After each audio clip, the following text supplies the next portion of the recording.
It's summertime and Americans are out and about again. For now, the pandemic is slowing down in the US and other countries that were hit hard and early. But the virus is actually expanding worldwide with new hotspots in Latin America, Africa, and Asia. Some of the fastest virus surges in Chile, Peru, and Brazil are happening in the Southern Hemisphere just in time for winter. It's going to be perhaps a little bit like flu, that we get a winter period of risk. Dr. Michael Ward of the University of Sydney recently published a peer reviewed study suggesting COVID 19 could be a seasonal illness with a higher risk of infections in winter. It's going to be local and it's going to depend on local conditions. Probably humidity is an underlying factor. Temperature could be, we're not sure yet. The study analyzed hundreds of locally acquired COVID 19 cases in the Sydney area.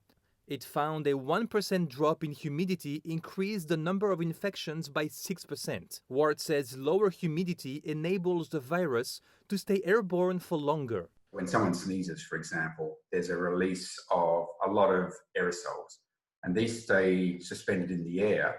When the air is dry, they'll stay in the air for longer.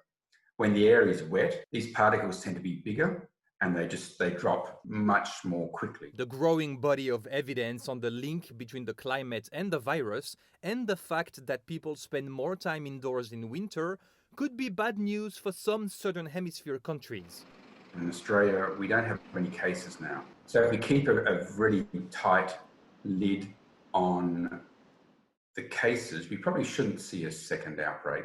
Other countries like Brazil, where we've seen this, huge numbers of cases, maybe that's what it's saying, that, if you have this outbreak that essentially hasn't been controlled, then you enter a higher risk period, you get a really bad outcome. As for people like me enjoying the warm and humid weather in the Northern Hemisphere, it's crucial to remember that summertime does not at all eliminate the risk of infection.